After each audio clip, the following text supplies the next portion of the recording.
Good morning, dear students.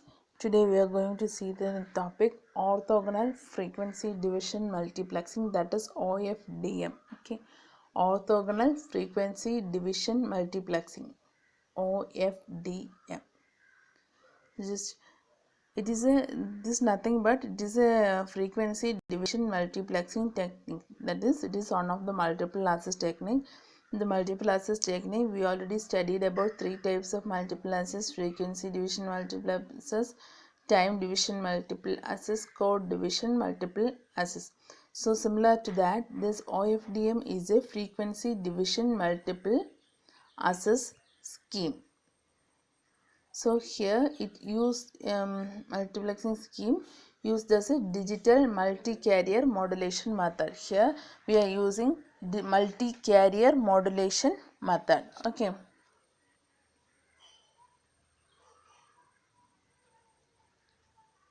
So here what we are using is the use of multiple subcarrier over the channel. We are using many number of subcarriers for the data transmission. Okay.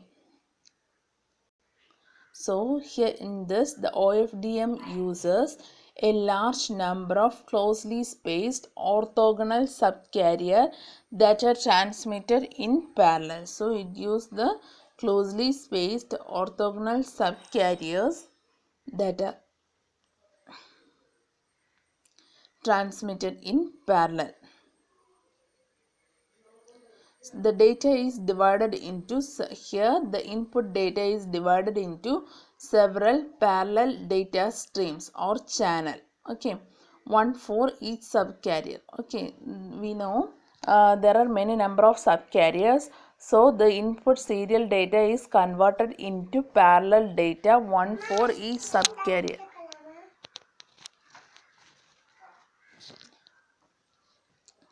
Then each subcarrier is modulated with a conventional modulation scheme. That is, here the subcarriers, we know there are many subcarriers are there. These subcarriers are modulated using with a more conventional modulation scheme. Okay, such as QAM, quadrature amplitude modulation, and PSK, phase shift keying, at a low symbol rate. Okay, so OFDM has developed into popular scheme used in application such as digital video and audio broadcasting, wireless networking, etc. So what is the main purpose of this orthogonal frequency division multiplexing? It is mostly used to transmit the high data rates. Okay, in a delay dispersion environment. That is the main concept. It is mainly used to transmit high data rate in delay dispersion environment. Okay, so it just divide a high data stream into, that is, the input data stream is divided into parallel low speed streams and transmit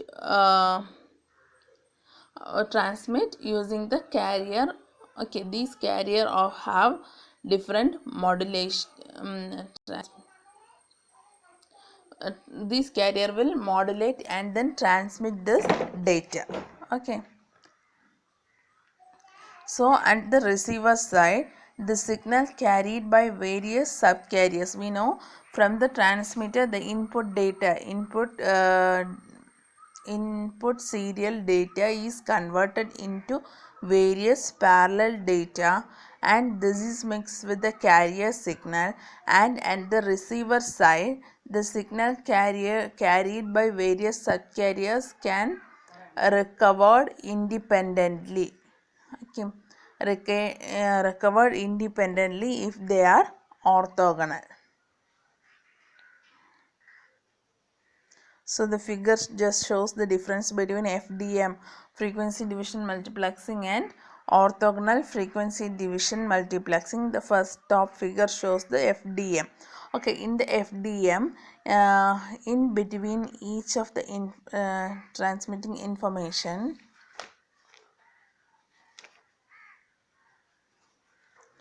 in between each of the frequency there is a gap. this gap is called guard band. Okay, what is the purpose of guard band? Just to avoid the interference between the channel, we are just using the guard band, which allocate is guard band which avoids the intersimple interference. Okay, then OFDM. So what is the main purpose of OFDM is it will reduce the frequency level. Okay, in the it will just reduce the frequency.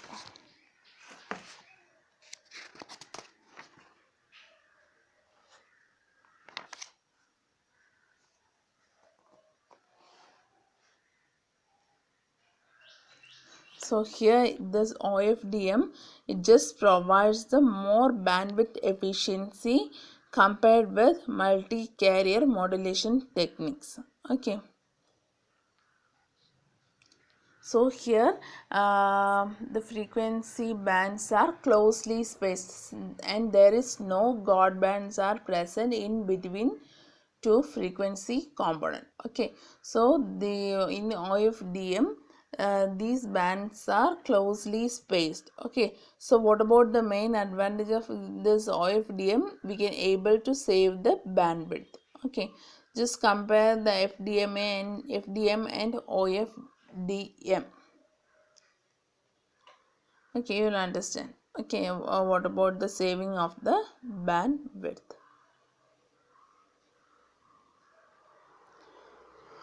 Okay, here the OFDM. Here how the data we know for each the serial data is converted into parallel data and each parallel data is mixed with the carrier signal, right? So here the OFDM divides each channel into narrow subcarriers. Okay, so the spacing between these is orthogonal. Okay, so they don't interfere with one another in spite of lack of the guard band between them. So here in the figure itself we will understand there is no mixing of the signal. Where we check on each of the color, there is no mixing of the signal. So that is for each of the input signal or for each of the parallel signal, we can say for each of the parallel signal there will be a separate subcarrier. Okay, so here in this from this figure we can understand that there will be no simple interference between the signals. Okay, or between the band of the frequency.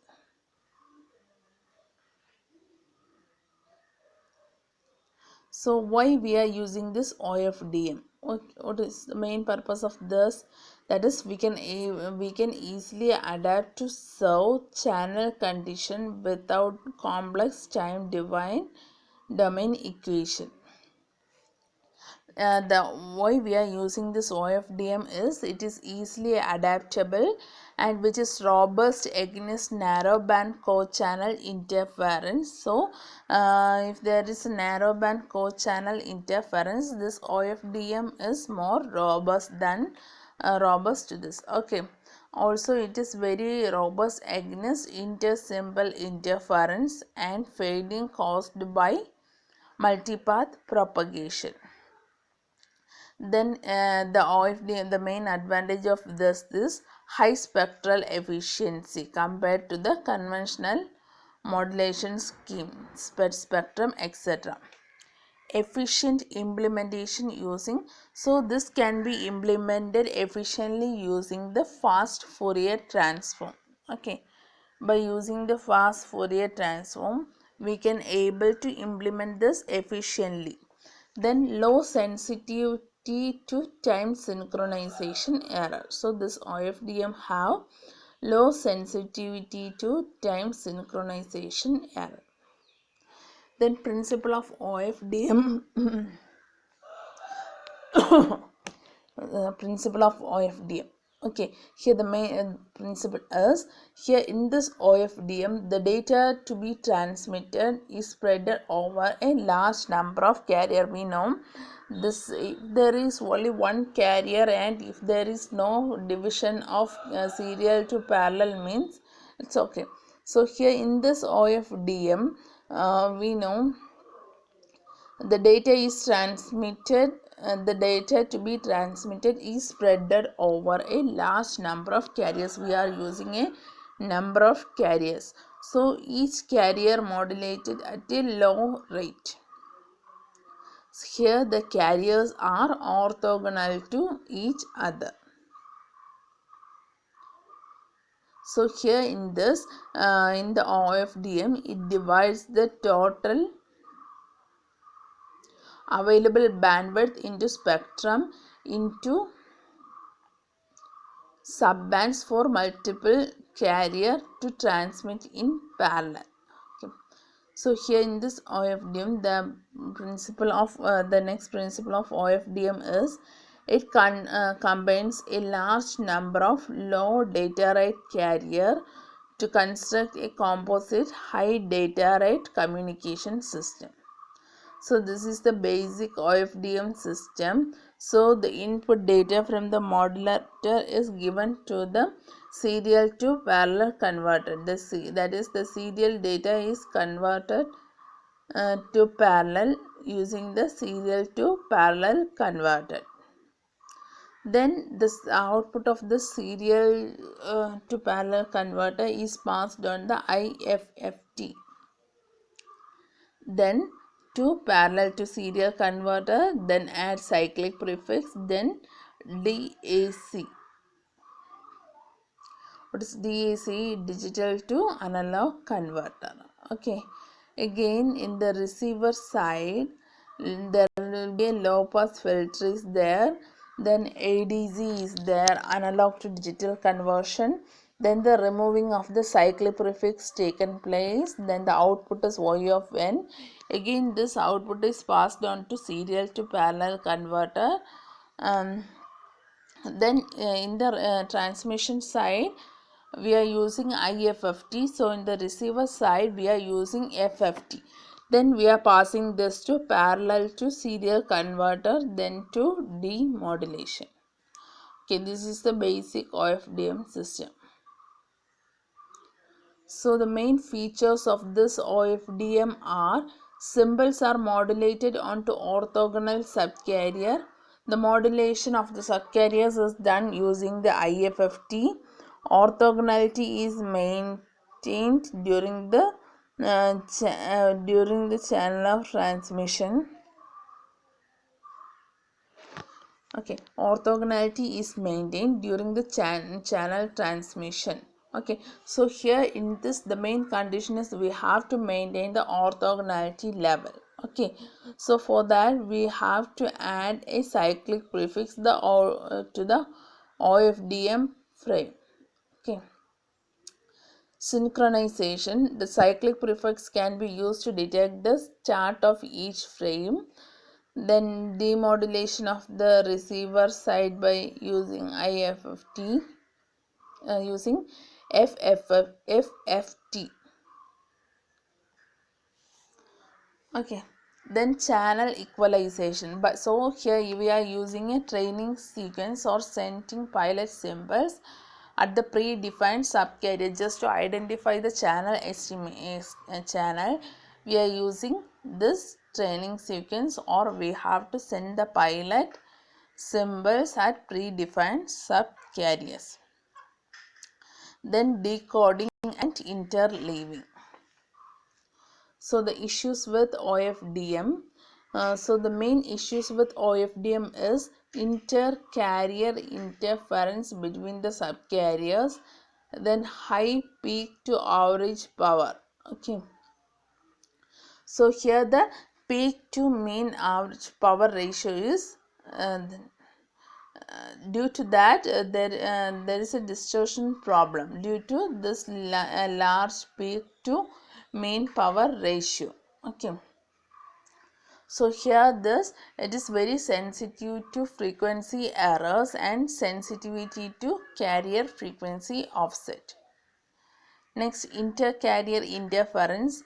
So the factors that affect the inter-carrier interference are Doppler effect that we studied in the second unit.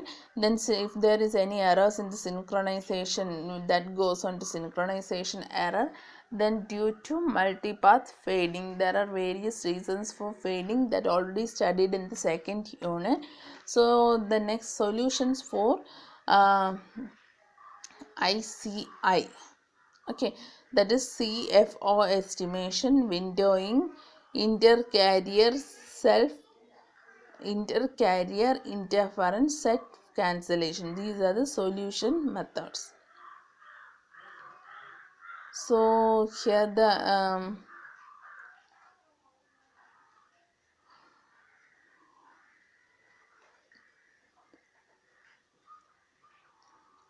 windowing method, the receiver remains same as the principal OFDM receiver. So here the receiver is similar to the OFDM receiver. The multiplication operation in the frequency domain is equivalent to the circular convolution in time domain. So there are various types of windows are there: Hanning window, Nyquist window, Kaiser window.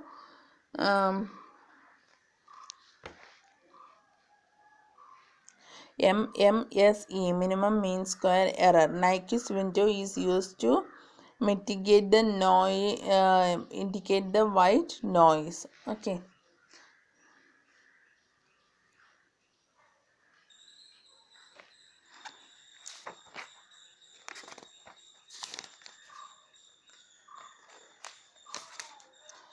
Then next one is PAPR. What is PAPR?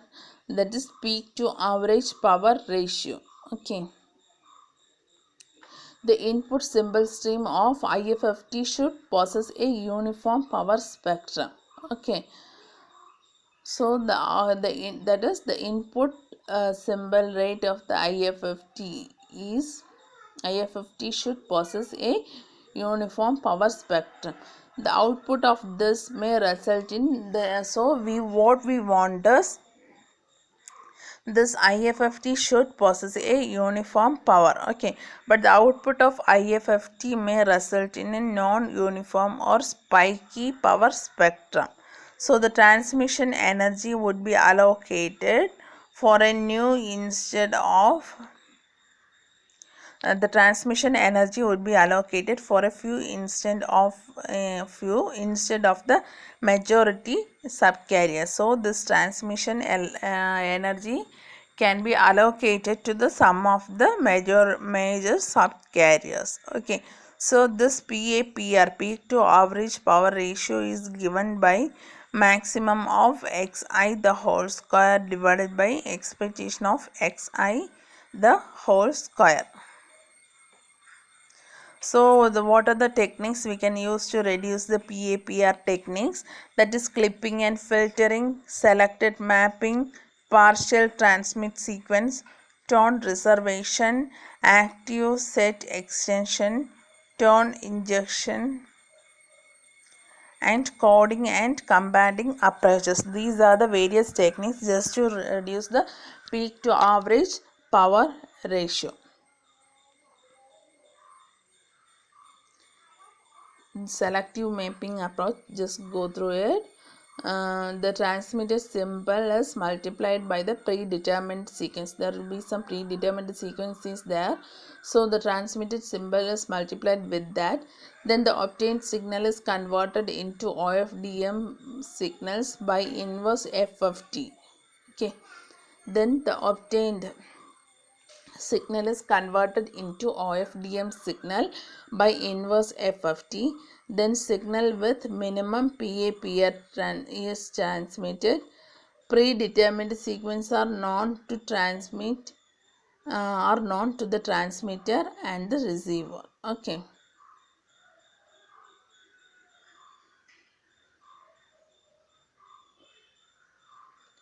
Then partial transmit approach, just go through it.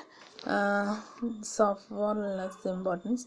Then the advantage of the OFDM is the multipath delay spread tolerance, then the immunity to frequency selective fading channel, efficient modulation and demodulation, high transmission bitrate, flexibility, easy equalization, high spectral efficiency, resiliency to the RF interference, lower multipath distortion. These are the advantages of OFDM. Then disadvantage, peak to average power ratio is high, intercarrier interference between the subcarriers, then very sensitive to frequency errors, high power transmitter amplifier need linearization. So the amplifier that is used in the transmitter, that is which is of the high power, need linearization. Then sensitivity to carrier frequency offset, more complex than single carrier modulation. Then high synchronism accuracy, then distortion problems due to large peak to mean power ratio. These are the disadvantage. Then application we can use in digital audio broadcasting, digital video broadcasting, HDTV, wireless LAN network, hyper LAN 2, IEEE 802.16, broadband wireless access system, wireless ATM transmission system, evolved UMTS terrestrial radio access. Okay, thank you. This is about the OFDM. Just watch the video, and if you have any doubt you can ask me. Okay, thank you dear student.